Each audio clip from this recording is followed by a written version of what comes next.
Cette année n'est pas une année comme les autres pour la famille Schoenwald. Christine et Ludovic, tous deux vétérinaires, et leur fille Solène âgée de 5 ans, ont décidé de quitter leur montagne savoyarde en ce mois d'octobre. Leur mission, contribuer à la sauvegarde d'animaux menacés, aux côtés de scientifiques qui, comme eux, se battent pour protéger les richesses écologiques d'un pays. Un pays synonyme d'immensité et d'aventure, l'Argentine.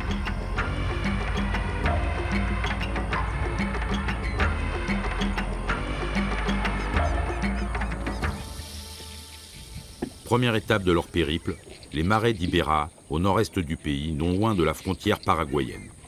Ces marais sont les plus vastes d'Argentine. Ils s'étendent sur 25 000 hectares, dans un entrelac de lagunes où affleurent roseaux, nénuphars, lentilles et jacinthes d'eau. Ici vit un serpent légendaire, l'anaconda. Les vétérinaires partent en reconnaissance. Leur guide, Marcos Garcia Rams, propriétaire d'un élevage bovin, mais surtout naturaliste émérite, amoureux de ces terres immergées.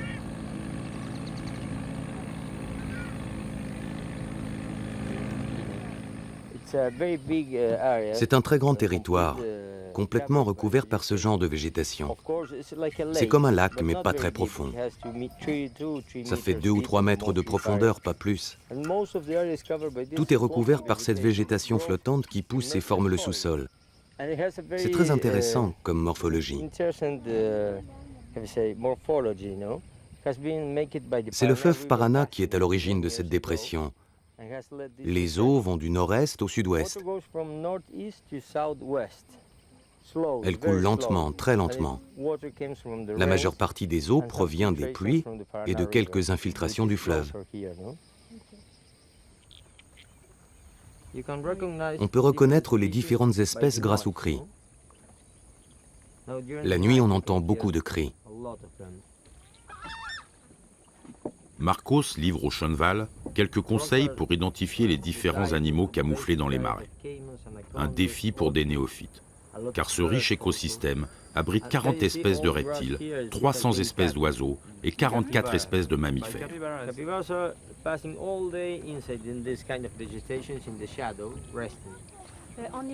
Le capybara est le plus gros rongeur de la planète, pouvant dépasser les 60 kilos.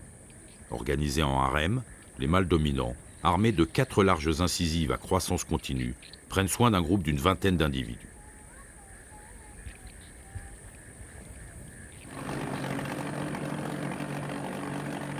Rien n'échappe à l'œil exercé de Marcos. Il a repéré l'un des plus impressionnants hôtes des marais d'Ibera, le caïman noir. Protégé de la chasse depuis 40 ans, la population de caïmans a triplé dans ces marais. Le saurien trouve dans ses eaux claires plus de 82 espèces de poissons au menu. Elle est bonne ou pas? Je sais pas. C'est qu'elle est bonne. Encore boire l'eau. Tu veux encore boire l'eau?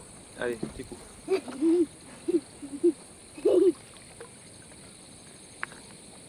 Elle est bonne? C'est du bien, hein? C'est de l'eau pure, hein? Délicatement vallonné, le jeu du relief assure un enrichissement continu des eaux en nutriments et une filtration lente des déchets. Ces lagunes sont ainsi d'une pureté absolue. Regardez cette grenouille. Ça, c'est une belle grenouille.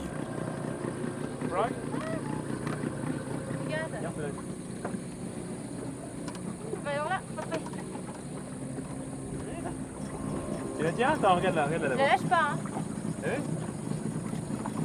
Tu la prends? Allez hop.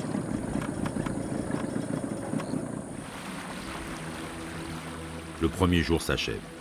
L'anaconda ne s'est pas montré et seul un spécialiste peut le débusquer. Le meilleur herpétologiste du pays attend demain Christine et Ludovic pour les initier à l'étude spécifique du serpent géant.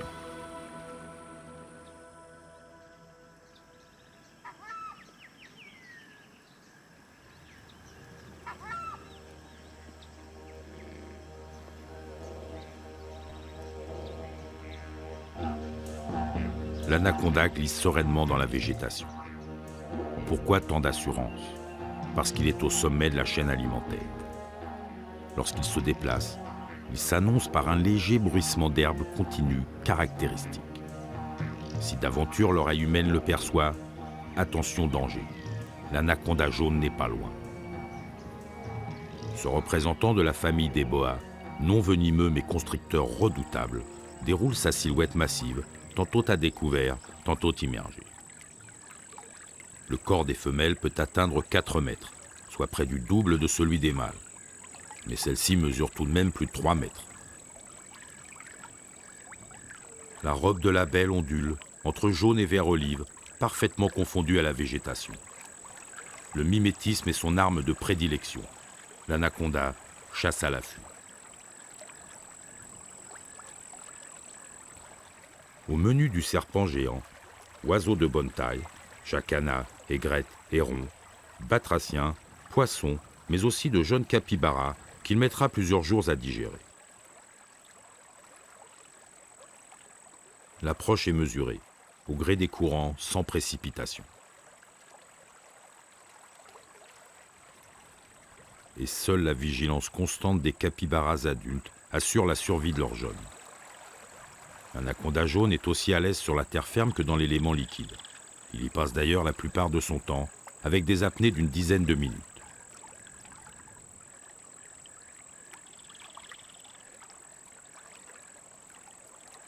Sous l'eau, il lui arrive de pêcher, mais pas ce genre de créature. La carapace de la tortue aquatique est bien trop large pour ses mâchoires, capables pourtant de s'élargir de 18 cm. La vision et l'ouïe ne sont pas ses points forts. Lui, son secret, c'est l'odorat. La langue bifide capte les molécules odorantes du milieu, qui sont ensuite analysées par les organes de Jacobson, logés au fond du palais. Infaillible. Mais ce super prédateur n'est pas le seul à guetter. Le caïman rôde sur les mêmes zones de chasse. Il peut s'en suivre de rares, mais redoutables confrontations. L'anaconda doit savoir partager, car à son tour, le prédateur peut devenir proie.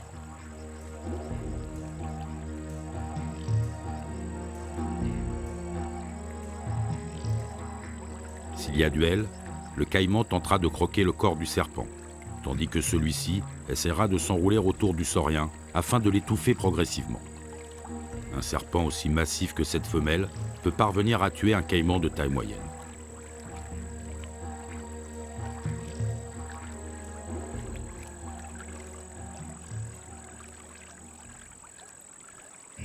Mais après s'être observés longuement, les deux reptiles préfèrent esquiver un combat trop équilibré.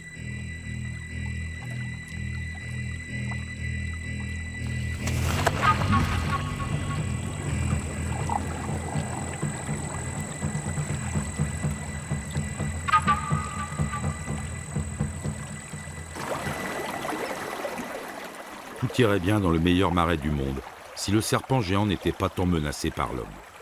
Les maroquiniers raffolent de sa peau. La construction de routes et l'expansion de l'élevage bovin fragmentent son habitat. Sans compter la peur légendaire que suscite l'anaconda, un animal que l'on préfère voir mort. Heureusement, certains scientifiques refusent la fatalité. Afin de les sauvegarder, ils étudient l'anaconda jaune au cœur des marais d'Ibéra. Thomas Valeur est l'un de ceux-là. Herpétologiste à la Fondation argentine pour la biodiversité, il accueille ce matin la famille Schoenval qu'il compte faire participer à son étude de terrain. Bonjour, comment allez-vous? Enchanté, Tommy Waller. Elle a quelque chose pour vous. Elle l'a trouvé ce matin. Oh, il n'est pas bien méchant celui-là. Ce n'est pas un bébé anaconda? C'est un serpent très courant. Il te plaît, Solène? Tu l'aimes, Solène, ton petit serpent? Ouais. Vous arrivez de Formosa? Oui, je viens juste d'arriver. J'ai participé à une mission sur les anacondas, c'est pour ça que je suis là. Thomas rentre tout juste de la province Formosa, située au nord de l'Argentine. Là-bas, les anacondas sont chassés en grand nombre pour leur peau, sous strict contrôle des autorités locales. Thomas ramène dans ses bagages une compagne pour le moins inattendue, une femelle de 3,40 m qu'il a âprement négociée auprès des chasseurs.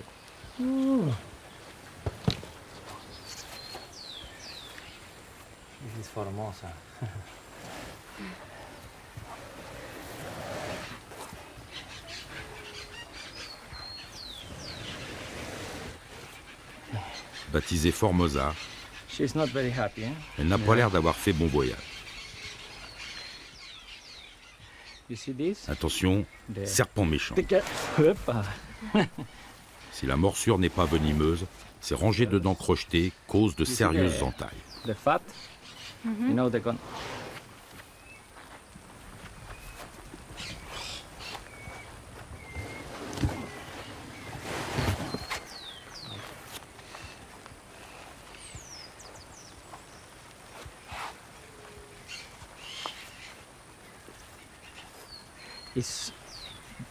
Elle est très grosse parce qu'elle est dans une phase de pré-reproduction.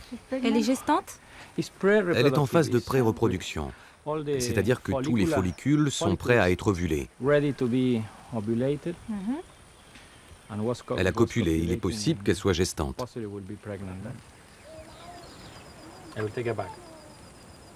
Après avoir sauvé Formosa de la chasse, Thomas souhaite qu'elle se reproduise ici, dans les marais d'Ibera. Cette remarquable femelle en pleine santé sera une parfaite génitrice, si toutefois elle parvient à s'adapter à son nouvel habitat. C'est bien, moi, mais... Tu me dis hein, quand elle remonte. Elle va remonter, vas-y, tire là. Attends, faut peut-être pas trop la tirer parce qu'elle a des follicules et il avait expliqué que quand elle s'entoure. Laisse-la par terre. Tu peux péter tous les follicules à l'intérieur. Ah putain, j'en ai plein les...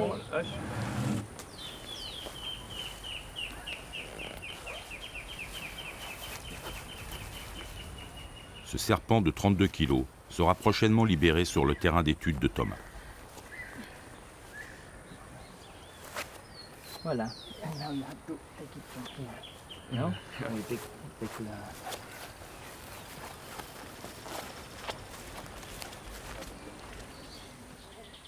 À peine remis de leurs émotions, les deux vétérinaires sont recrutés par Thomas pour une autre opération qui porte cette fois sur des anacondas mâles adultes. De taille plus modeste, ils ne sont pas faciles à manipuler pour autant. Très agressifs, ils cherchent à s'enrouler et à mordre.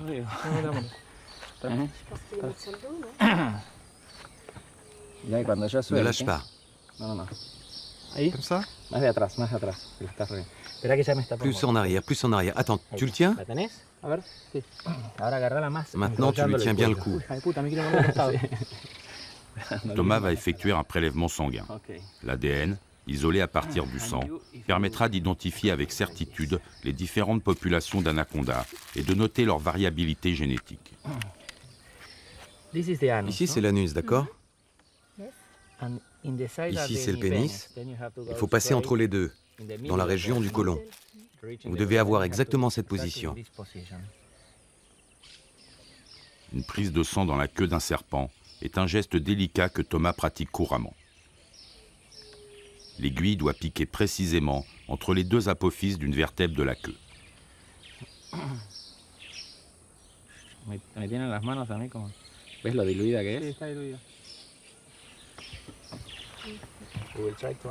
On va en examiner un autre pour vérifier s'il y a un meilleur prélèvement. C'est le problème, quand on prélève du sang dans la queue, il se peut qu'on touche des régions délicates. Et à ce moment-là, le sang se mélange à d'autres substances. Un autre mâle est immobilisé. Et pour la première fois, Christine se lance. Vous allez vous mettre par ici et tenir le serpent comme vous faites en ce moment. Il faut sentir les vertèbres pour savoir exactement où piquer. Il faut maintenir la queue vers le haut, bien vers le haut, jusqu'à ce que vous sentiez les os et que vous trouviez l'apophyse. Vous devez sentir l'apophyse de l'os et passer entre les deux. Entre deux apophyses? Comme ça, c'est bien. Comme ça? Allez-y, essayez. Yes, it's C'est okay. bien. C'est bon? Au milieu, allez-y, n'hésitez pas. Don't worry. It's not. Just go. Allez-y, allez-y. Jusqu'à ce que vous sentiez quelque chose de dur. Something, you know. Hard. Okay. Essaye de pomper peut-être. Okay. And you, it's okay, perfect. Okay. It's Perfect. Me retiro. Perfect. We have to have a good Si on veut vraiment representation avoir une idée exacte, from il faut au minimum 3 ou minimum 5 of prélèvements de 5, chaque région, 3 samples for each si on veut locality pouvoir we comparer want et to permettre une compare étude a génétique. study. And from this place, which is, Pour cette région, on a from this place on we a have, déjà 2 prélèvements, 2 samples already, et ici, and here we have on 2 en a samples 2 autres. more, no? Then C'est 9. it's okay. C'est suffisant.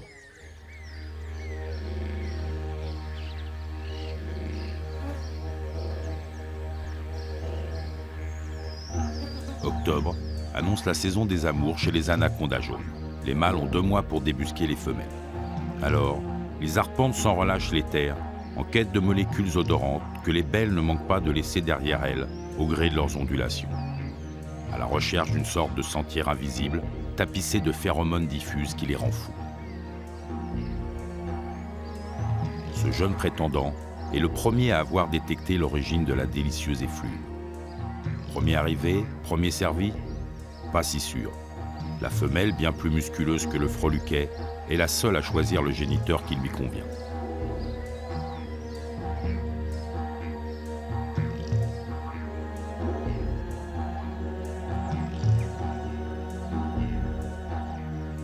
Dans cette période de chasse à la belle, les mâles perdent tout appétit.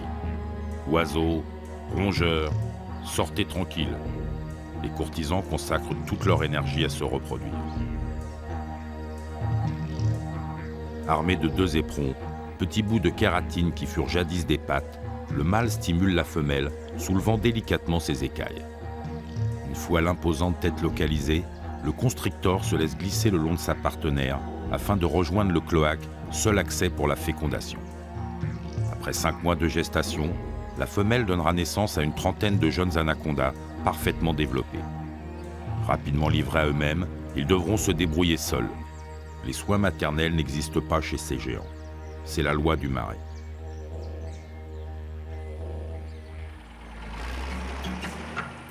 Thomas étudie les anacondas jaunes dans leur milieu naturel, pour en apprendre davantage sur la biologie de ces serpents secrets. Mais comment les localiser dans de telles immensités? Grâce à une technologie de pointe. Depuis juin 2000, Thomas a implanté un capteur thermique et un émetteur dans l'abdomen de 12 serpents qu'il a relâchés sur leur territoire d'origine. Femelles et mâles envoient ainsi des signaux radio dans un rayon d'1 kilomètre. C'est le pire moment de la journée. La meilleure heure, c'est la nuit ou très tôt le matin. Quelle distance peut-il parcourir en une journée? 200 mètres? Plus 300 mètres au moins. Il se déplace. Parfois, j'en cherche un le matin et le soir. Il a parcouru 300 mètres. Il arrive aussi qu'il reste à la même place. Thomas a rendez-vous avec Maria, une charmante femelle anaconda de plus de 2 mètres. Armée d'une antenne réceptrice, l'équipe repère la fréquence d'émission de la fugitive. La traque commence.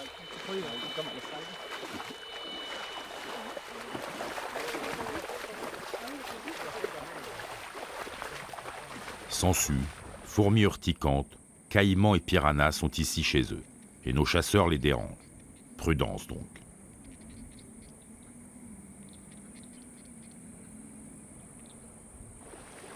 La température avoisine les 40 degrés et la réverbération aveugle. Christine et Ludovic ont confié Solène à un ami du ranch. Cette marche aurait été trop pénible et trop dangereuse, même pour une petite fille aussi aguerrie qu'elle. Le radio-tracking est loin d'être une science exacte. Avec de telles conditions climatiques, la réception radio est dégradée. Par endroits, Thomas perd tout signal.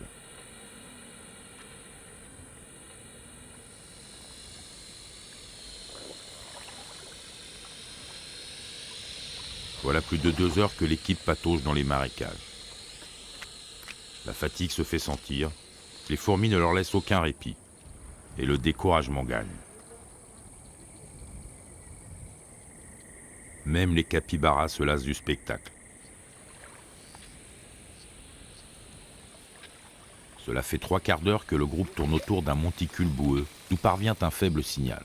Il faut vérifier. Carlos se dévoue au risque de se faire mordre.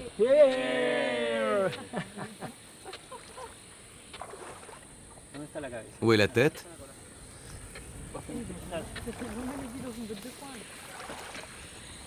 Voilà. Ouais, bien.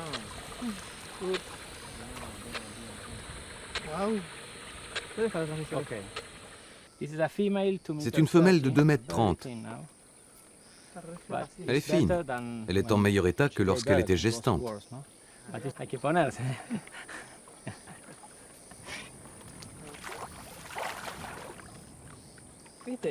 Ludovic a désormais la main sûre pour immobiliser la belle, malgré ses contorsions et la sécrétion par les 2 glandes anales d'une laitance nauséabonde. Elle a été ouverte 2 fois, a priori, pour pouvoir échanger le métal. Ouais. We're going to put it in. D'abord la tête et ensuite la moitié du corps. Très rapidement. Vous sentez? The muscle. C'est du muscle. C'est un GPS. Là, j'indique la nouvelle position du serpent. C'est à cet emplacement exact que Thomas relâchera sa pensionnaire dans quelques jours. Martin, l'assistant de Thomas, veut absolument un souvenir de Maria, mais la diva est du genre capricieuse.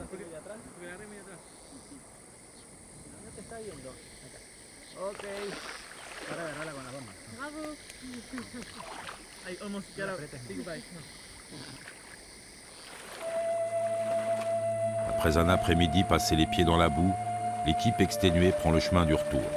Un anaconda jaune en bandoulière.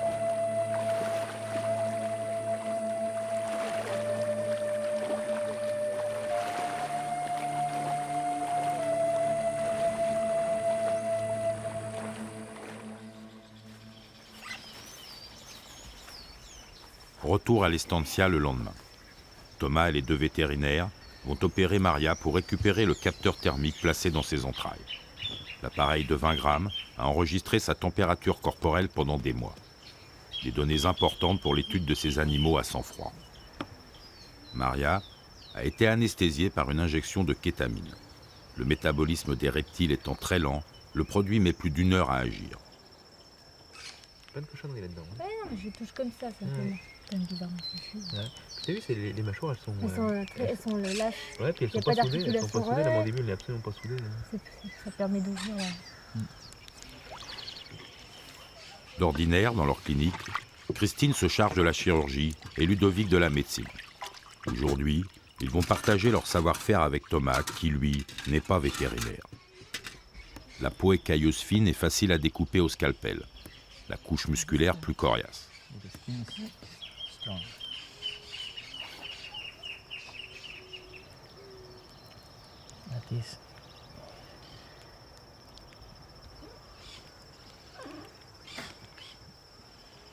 Thomas extrait l'appareil de la cavité péritonale de l'animal.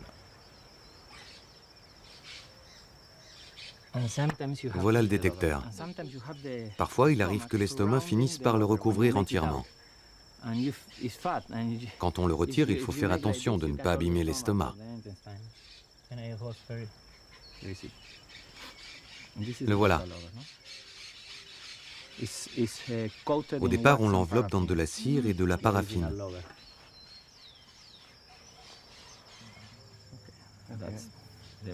Ce sont des appareils sensationnels. Ils peuvent vous fournir jusqu'à 30 000 informations. 30 000 informations sur la température. On peut le programmer pour 1 heure, 2 heures, 1 seconde, ou même pour 100 données. On peut enregistrer ce qu'on veut. Un capteur thermique tout neuf est réimplanté aussitôt. Dans quelques mois, Thomas opérera de nouveau Maria afin de récupérer les précieuses courbes de température. Il s'agit à présent de recoudre la longue incision. Apprenez-moi à faire de jolis nœuds.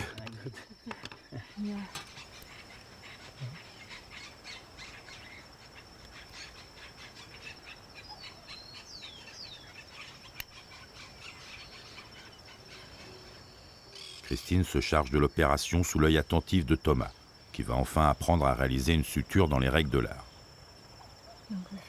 Alors d'abord un double nœud. Et puis ensuite un simple.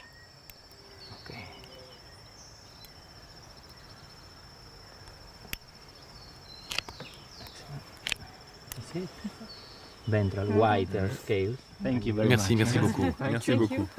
Merci. T'as pas peur? Non. C'est lourd. Elle est grosse, hein? Mais c'est lourd aussi. Tu veux la porter un petit peu? Regarde, porte-la avec tes mains. Porte. Hein? Voilà. C'est lourd? C'est lourd, hein? Hein? C'est plus lourd que le petit serpent, hein? Ouais, t'as vu ça? Mais Allez, le on- petit serpent, on l'a perdu. Oh. Tu la reposes sur la table? Voilà. On dirait qu'elle a aussi des griffes de chaque côté. Après une semaine trépidante à travailler sur les anacondas, l'équipe se sépare. Thomas reviendra prochainement pour une nouvelle campagne de capture.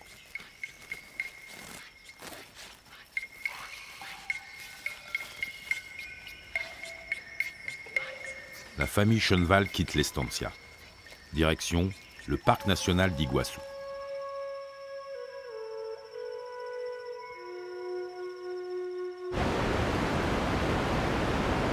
L'Argentine recèle ici un autre trésor grandiose, les chutes d'Iguassou.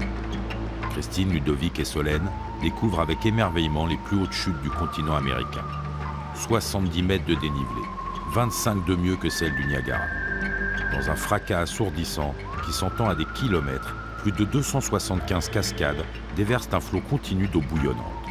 Plusieurs milliers de mètres cubes à la seconde. Les Indiens ne s'y sont pas trompés. Iguassou signifie en guarani « grandes eaux ».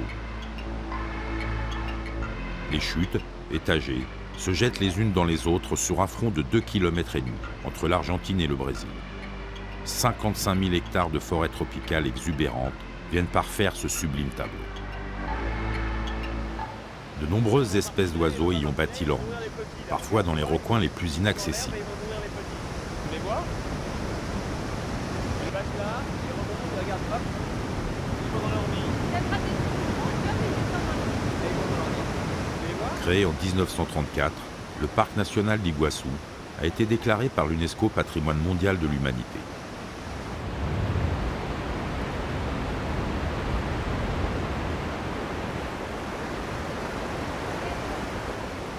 Christine et Ludovic ont rendez-vous avec une spécialiste de l'une des espèces les plus menacées de ce lieu mythique, le jaguar.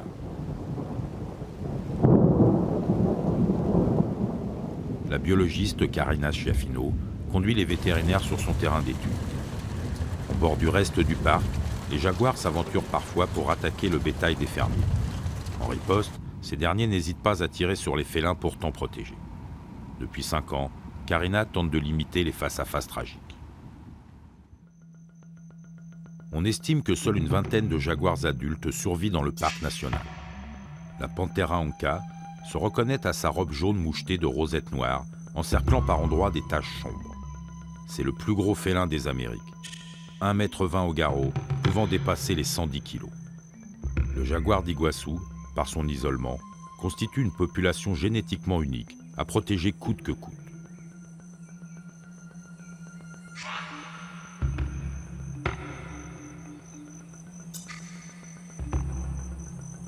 Chasseur solitaire, bon sprinter, excellent grimpeur et nageur émérite, cet athlète complet ne laisse que très peu de chance à ses proies.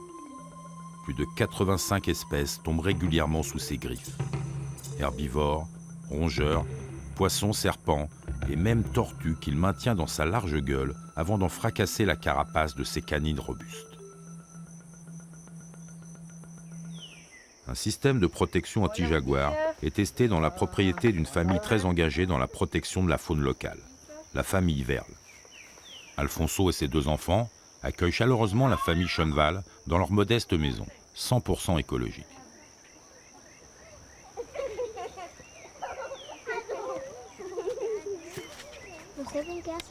Mis à part quelques rares courses en ville, la famille Verle produit tout ce qu'il lui faut dans le plus grand respect de l'environnement.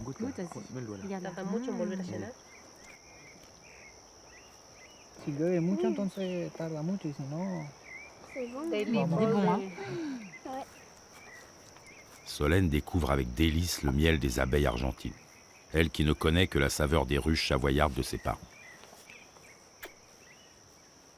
Parents et enfants s'en vont inspecter les environs à la recherche d'indices révélateurs de la présence d'un félin, jaguar ou puma. Le sol détrempé par l'averse matinale trahit le passage d'un grand fauve. Une empreinte plus large que longue, des orteils arrondis, pas de doute possible. Cette trace est celle d'un jaguar adulte. C'est peut-être une femelle. Comment le savez-vous? Les empreintes de la femelle sont plus petites que celles du mâle. C'est sa patte. Sa patte droite. Elle est plus petite. Une femelle jaguar est donc bien en chasse à proximité de la ferme. La bordure du parc national est une zone à haut risque pour le félin. Il s'expose aux fusils des fermiers.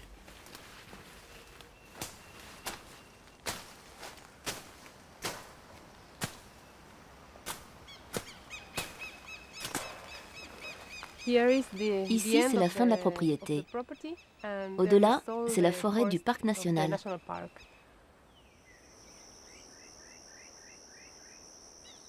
C'est sur ce site que Karina a installé son dispositif d'étude et de protection.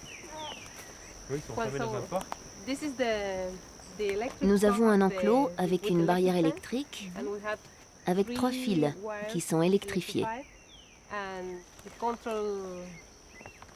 Ça, c'est le système de contrôle de la caméra vidéo. Dissimulée dans les arbres, une caméra infrarouge reliée à des détecteurs de mouvement se déclenche dès qu'un visiteur nocturne s'approche de l'enclos. Il est relié à la caméra et au détecteur.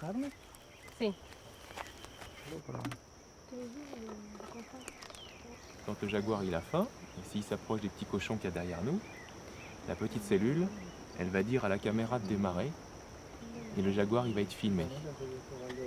Et comme ça, Alfonso, il va pouvoir regarder le jaguar sur la cassette et voir qu'il est attiré par les petits cochons. Voilà. T'as compris? Si c'est des cochons qui attirent le jaguar, et ben c'est pas des cochons qui se font manger. Bien, ceux-ci là, jaguar, ils peut sont manger des cochons. Le jaguar peut manger les cochons, mais ils sont Il aime protégés bien. par le fil électrique. Tu vois? Il peut pas les manger. Il y a un fil électrique pour pas que le jaguar puisse manger les petits cochons. S'il n'y avait pas le fil électrique, le jaguar pourrait manger des petits cochons. Surtout que le cochon là, il est rigolo. Surtout que le cochonnard, il est rigolo, c'est sûr. Hein? L'équipe part ensuite inspecter un autre stratagème scientifique, mis en place par Karina derrière le rideau de végétation. Sur le chemin, 2 coatis, cousins des ratons laveurs, s'ébattent dans les arbres. Endémiques des Amériques, avec leur queue annelée et leur face masquée de façon différente, 4 espèces de coatis sont réparties de part et d'autre de l'équateur. Christine et sa fille n'avaient jamais vu pareille créature.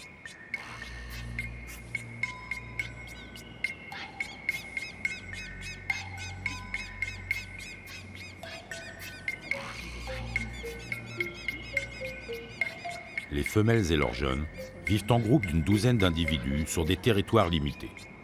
Les mâles, solitaires, ne rencontrent les femelles qu'à la saison des amours. Omnivores, ils se nourrissent des fruits de la canopée ou d'insectes qu'ils dégagent du sol à l'aide de leurs longues griffes.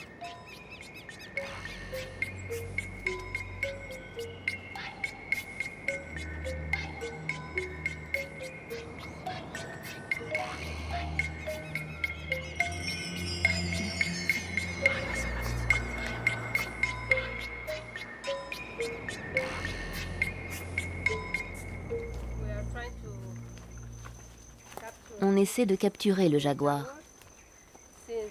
Il attaque nos animaux dans l'enclos. Nous voulons lui poser un collier émetteur qui nous permettra de le suivre et de prévoir quand il se dirige vers les fermes où se trouvent les cochons.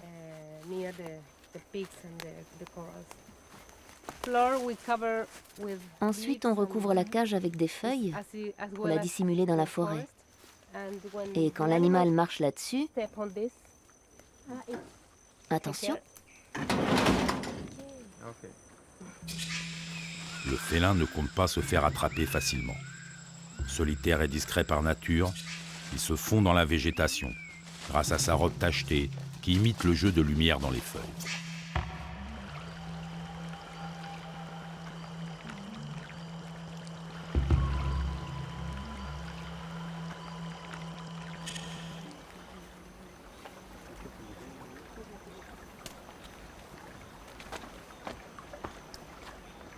Après cette longue marche, retour à la ferme pour l'équipe, qui n'a pas eu la chance d'apercevoir le majestueux jaguarete, comme on l'appelle ici.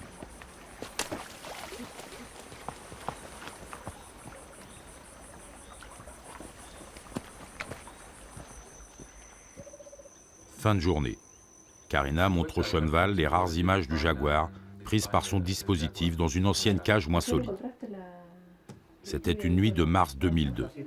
Alfonso avait donné l'alerte à 7h30. Le temps que Karina accourt sur les lieux, armée de son fusil hypodermique, le félin avait tailladé la cage comme une vulgaire boîte de conserve. Le jaguar s'est échappé après s'être offert un bon repas. Aux dernières nouvelles, le fugitif court toujours.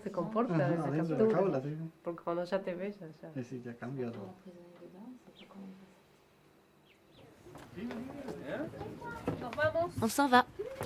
Allez, on y va. Attends, dis au revoir. Dis au revoir avant d'aller. Dis au revoir. Ciao. Ciao. Gracias.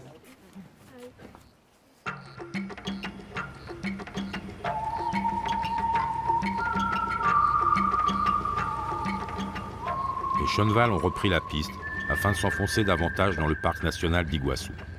Prochaine étape, seconder l'équipe du Guiraoga, la maison des oiseaux en indien guarani, seul centre de réhabilitation pour rapaces en Argentine. C'est un véritable hôpital pour oiseaux tropicaux, créé en novembre 1996, s'étendant sur 20 hectares. Georges et Sylvia Anfuso, les deux responsables du centre, accueillent les vétérinaires.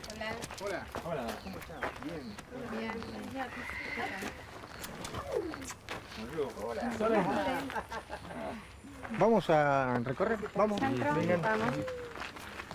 Allez, viens, donne-moi la main.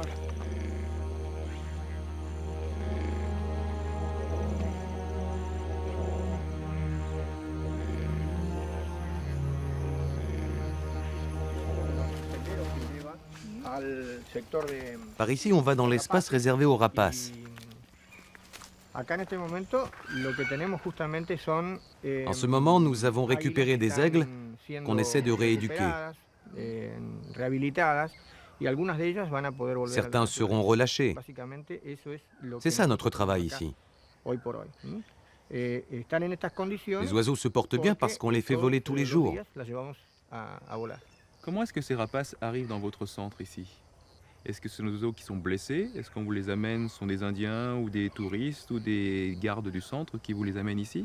Tous ces animaux, malheureusement, ont été blessés ou saisis.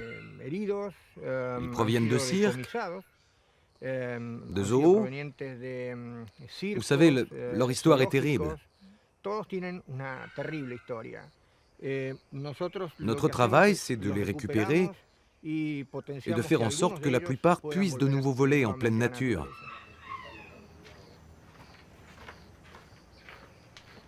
Faucons, aigles, perroquets, perruches, toucans, dont certains gravement menacés d'extinction, sont ici en convalescence. Blessés, ils ont eu la chance de tomber entre les mains expertes des soigneurs du centre.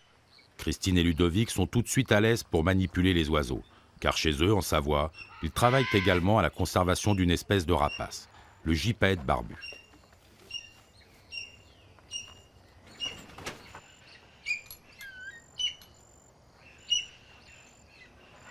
Il est joli celui-là. C'est leur nez. Ouais.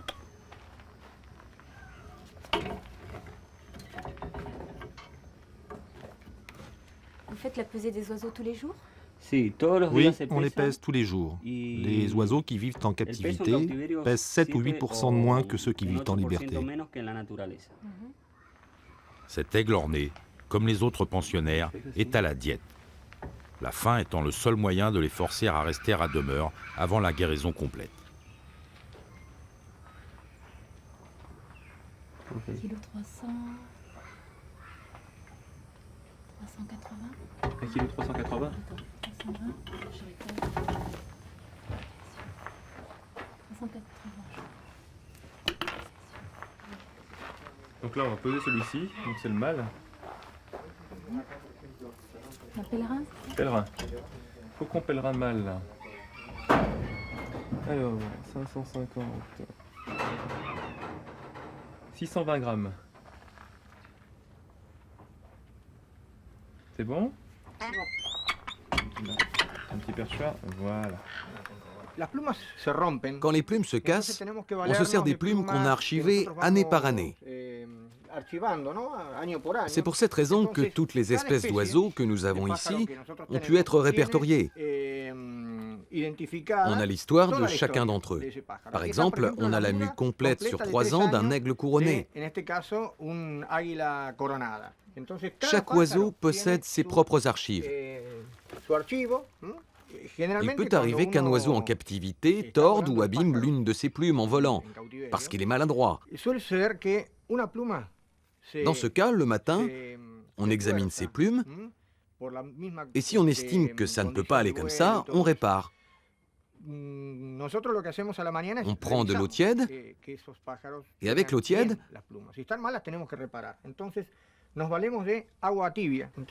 regardez. C'est magique.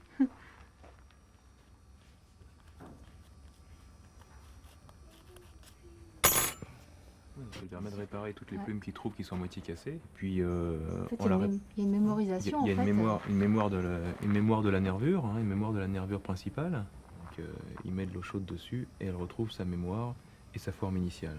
Ouais, et puis on voit rien du tout. Et on voit rien du tout, on sent rien. La plume est parfaite. A priori, c'est sur cette aile-là qu'il a une plume cassée. On va regarder. Une plume cassée peut déstabiliser le vol d'un rapace, perturber sa technique de chasse et même le gêner pendant la reproduction. Il est impératif de réparer ce qui est réparable. Donc on va essayer de remplacer le bout qui manque. En fait. Ouais, on trouve une pareille et puis de couper à la longueur.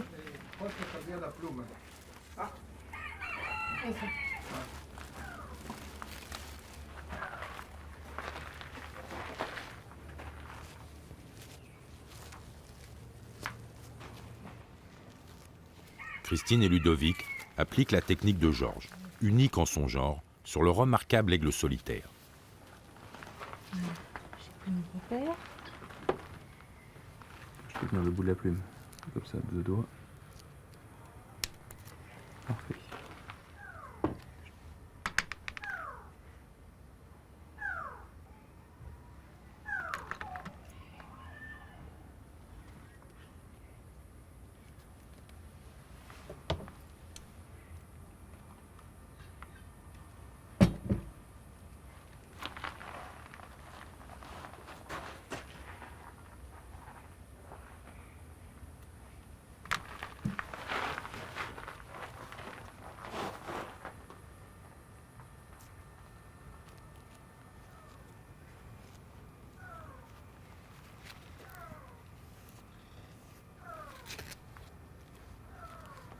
Parfait, il va pouvoir revoler correctement. Lui. Très bien. Elle est à la même hauteur, à la même longueur que les autres. La même orientation. Une méthode de réparation exceptionnelle que les vétérinaires français ne manqueront pas de rapporter dans leur clinique. Autre activité essentielle du centre Guiraoga, récupérer les animaux de contrebande saisis par les autorités. Les lois internationales interdisent en effet la possession d'oiseaux tropicaux comme les toucans. Et pourtant, tous ces animaux ont été saisis par la police, la gendarmerie ou les douanes. Ce sont des toucans. Il y a 4 espèces de toucans ici. Celle-ci est la plus représentative de la région, la plus courante. C'est le toucan de Picorane, aussi appelé le toucan toco. Ils ont été saisis à Seiza, à l'aéroport. Ils étaient dans l'avion, enfermés dans une valise. La police cherchait autre chose et elle est tombée sur 30 toucans.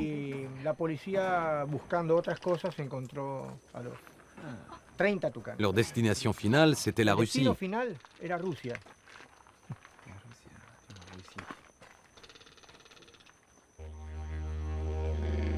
Pour l'entraînement de ces champions blessés, Georges a aménagé une clairière à proximité du centre. Le but, stimuler quotidiennement la musculature des rapaces. Une caille? Oui. Une caille vivante? Mais avant de commencer la séance, quelques directives de l'entraîneur. L'oiseau vient, se pose ici et mange. Il mange et il s'en va. Quand il s'en va, tu fais pareil avec le suivant. Et tu recommences. Il mange et au suivant. D'accord, quand Si. je siffle, il vient. Il vient, c'est ça. Ok. Bueno, vamos a ir allá. On va se mettre là-bas.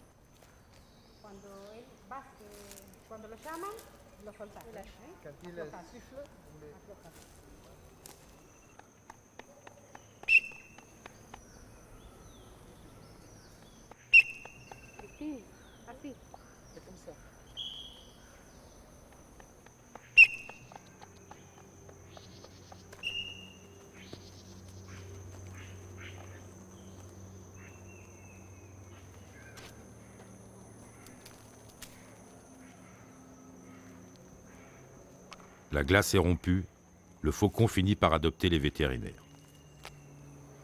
Il va se mettre à manger. Et peu à peu, il n'aura plus peur d'elle. Le fait qu'il commence à manger dans ta main, Christine, ça traduit le fait qu'il prend confiance tout doucement en toi. Voilà. Voilà. Ils sont très sensibles, a priori, ils sont très sensibles à la couleur des vêtements, à la couleur des cheveux. C'est tout le temps les mêmes soigneurs là, qui les entraînent. C'est clair Ils sont tous bruns, alors, c'est sûr. Ils sont tous bruns, nous on arrive avec des couleurs différentes, des tenues différentes. L'oiseau, il est un peu perturbé. Mais même quand il me regarde maintenant, là, il est moins inquiété. Et... Ouais, il regarde un peu ailleurs, il est plus en confiance, C'est un jeune qui doit rééduquer aussi, c'est... Un jeune qui doit rééduquer, qui doit remuscler. Parce qu'il a été blessé? Oui, il a été blessé celui-ci. Oh, mais maintenant il parle en plus. Il avait pas osé le faire ça tout à l'heure.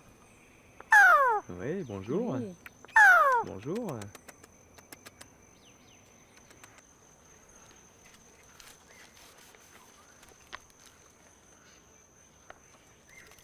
Solène s'intéresse davantage à ses cousins primates. Deux singes hurleurs se laissent croquer par la petite fille en toute quiétude.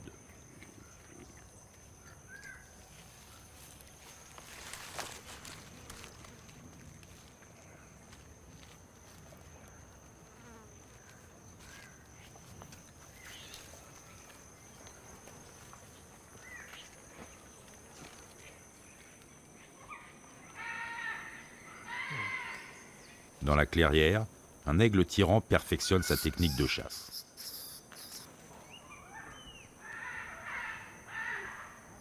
Il n'a pas lâché hein, depuis Non, tout à il ne veut l'heure. pas qu'on touche à son rat. Moi, j'irai pas lui piquer son rat. Tandis que l'aigle orné se laisse volontiers charmer par la blondeur de Christine.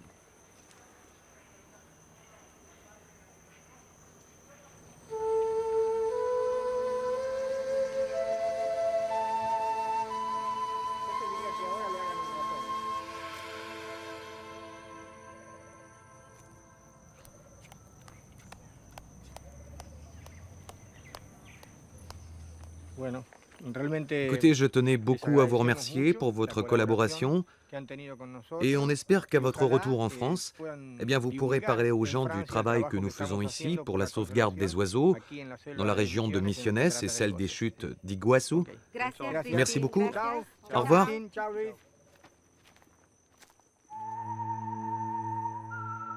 C'est la fin de l'aventure pour la famille Schoenwald. Ils garderont en mémoire les splendeurs des paysages traversés, où l'eau et la végétation exultent, mais aussi l'hospitalité véritable des Argentins. Ils se souviendront de la noblesse des animaux côtoyés et de retour en France, témoigneront du combat passionné que mènent ici des scientifiques pour assurer la survie d'espèces uniques, symboles de tout un pays.